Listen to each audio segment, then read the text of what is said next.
Hello everyone, welcome to my class.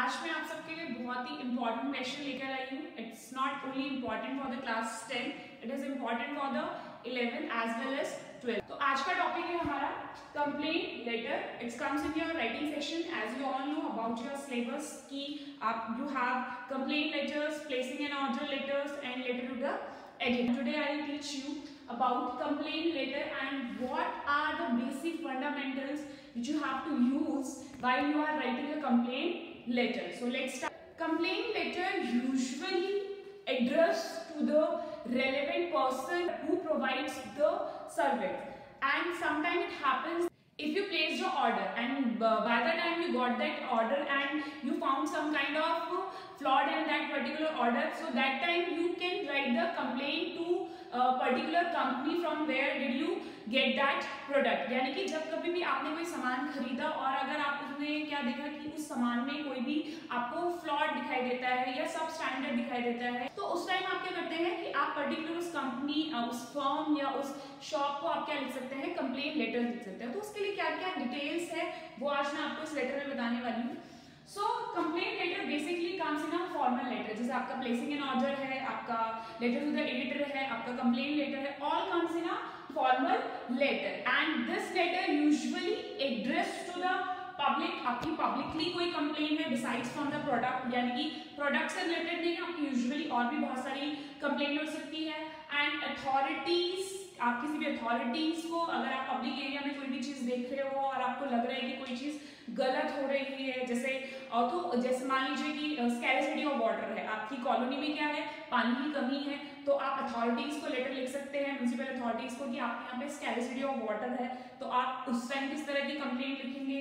Companies, आपने कोई सामान खरीदा है और वो आइटम्स क्या है, फ्लॉड आया है, तो उस वजह से भी आप उस कंपनी को भी क्या लिख सकते हैं, कंप्लेंट लेटर लिख सकते हैं। और किसी भी शॉप या शॉपकीपर को भी जहां से आपने सामान खरीदा है and if that particular item और the consignment is not applicable, तो आप उसको भी ये लेटर लिख सकते हैं। लेकिन आज जो मैं आपको लेटर पढ़ाने जा रही हूँ, कंप्लेंट लेटर, वो कंप्लेंट लेटर मैं आज आपको स्पेसिफिक किसी प्रोडक्ट के बारे में पढ़ाने जा रही हूँ कि आपने किसी शॉप से कोई प्रोडक्ट खरीदा है या उसमें क्या क्या डिफेक्ट्स पाए गए हैं, उसके बारे में आप। In my next video, I will teach you about the other kinds of complaint letter. आज मैं आपको सिर्फ पर्टिकुलर किसी प्रोडक्ट के बारे में पढ़ा रही हूँ। तो क्या क्या चीजें हैं which you need to include while you are writing a complaint letter. So let's start. Details of product. It's very necessary to write details of product.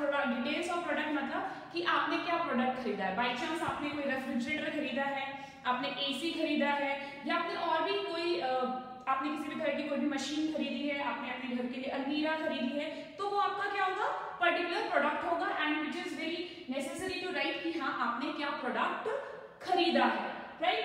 फिर है आपका नेक्स्ट, आपका आता है payment information. Payment information like bill, cash memo, ये सारी चीजें आपको इसमें इंक्लूड करनी है। एंड पेमेंट इंफॉर्मेशन में कहने का मतलब है कि जब आपने जो ऑर्डर प्लेस किया था, जब आपने सामान खरीदा था और आपने देखा कि उस आइटम में आपको डिफेक्ट मिला है, तो जब आप उस लेटर की कंप्लेंट लिख रहे हैं तो आपको बहुत इंपॉर्टेंट हो जाता है कि आपने लिखा है कि आपने क्या सामान लिया था। नेक्स्ट आपका पेमेंट इंफॉर्मेशन इसलिए लेनी है कि आपने पेमेंट कैसे किया था, मोड ऑफ द पेमेंट आपकी क्या थी। आपके पास रिसिप्ट होगी तो आपको पर्टिकुलर उस रिसिप्ट के बारे में भी लिखना पड़ेगा कि receipt number XYZ, this and this आपका रिसिप्ट नंबर है। वो इसलिए नेसेसरी हो जाता है बेटा कि आप लोगों ने देखा होगा कि जब कभी भी आप किसी शॉप पे सामान खरीदने के लिए जाते हैं, तो जब भी शॉप सामान लेने के बाद जो शॉपकीपर होता है वो क्या करता है, वो बिलिंग करता है। बिलिंग करने के बाद यूजुअली यू सी कि उनके पास एक पर्टिकुलर रिसिप्ट बुक होती है। उस रिसिप्ट बुक में जितने भी कस्टमर्स उनके पास सामान खरीदने के लिए आते हैं, तो उन रिसिप्ट पे क्या होता है, एक सीरियल नंबर डला हुआ होता है और उसमें और उसके पीछे एक कार्बन कॉपी आपने देखी होगी। तो जब जो शॉपकीपर है वो बिलिंग करता है तो उसमें उस पर्टिकुलर सीरियल नंबर पे वो आपका बिल लिखता है, डेट लिखता है और आपको टोटल अमाउंट का वो रिसिप्ट दे देता है। That is your bill number और we can say that the cash memo. तो ये लिखना भी बहुत ज्यादा जरूरी हो जाता है जब आप कंप्लेंट लिखेंगे। वो भी very feasible to the shopkeeper और द कंपनी और द अथॉरिटी, जिसको भी आप लेटर लिख रहे हैं किसी भी फर्म को, कि जैसे ही फिर उन्हें आपका ये जो प्रोडक्ट है वो ढूंढने की जरूरत नहीं पड़ेगी ज्यादा कि आपने कब खरीदा था या क्या लिया था, क्योंकि जैसे ही आप बिल नंबर भी देंगे तो वो डायरेक्टली वो रिसिप्ट बुक खोल के वो पता लगा सकते हैं कि आपके पर्टिकुलर प्रोडक्ट की अमाउंट कितनी है। Let's come to the next one, model number. Model number ये तभी if it is applicable, if it is applicable, मैंने इससे लिखा है मॉडल नंबर हर किसी में जरूरत नहीं होती है। फॉर एग्जाम्पल अगर आपने फोन खरीदा है, उसमें आप देखते हैं कि मॉडल कब का है, या आपने कोई और प्रोडक्ट लिया है, तो वो नेसेसरी नहीं है। Next is date and place of purchase. It's very important while you are writing complaint letter. Date and place of purchase का मतलब है कि ये स्पेसिफाई करना बहुत ज्यादा जरूरी हो जाता है। जैसे आप ये स्पेसिफाई करेंगे कैश मेमो, उसी के साथ आपको ये स्पेसिफाई करना भी बहुत जरूरी हो जाता है कि आपने ये प्रोडक्ट कब लिया था। Next come to the nature of complaint. It's a very important part of your letter while you are just please see it very carefully, nature of complaint, because it comes in the content। जब आप लिख रहे हैं, जब मैं आपको इसकी deep explanation बताऊंगी कि आपको लिखना कैसे, how you have to attempt this letter, then you have to see about the nature of complaint कि ये बहुत इफेक्ट डालेगा बेटा आपके लेटर पे।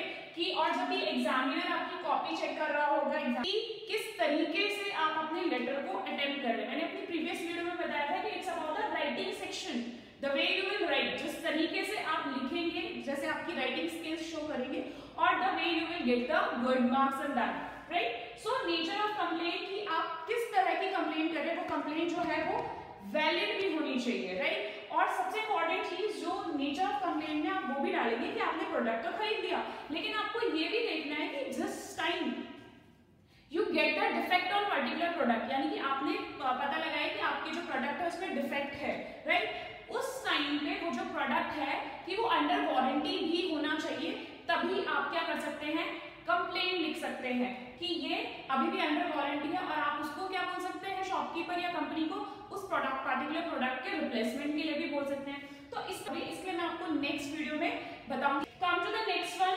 Compensation and the corrective action required. उस टाइम आप फिर शॉपकीपर के लिए ये भी लिख सकते हैं कि इसका या तो कोई पर्टिकुलर प्रोडक्ट को क्या करें, क्योंकि ये अंडर वारंटी है, या तो हमें रिप्लेस करके दीजिए इसको, या फिर इसको क्या करके दीजिए, ठीक करके दीजिए।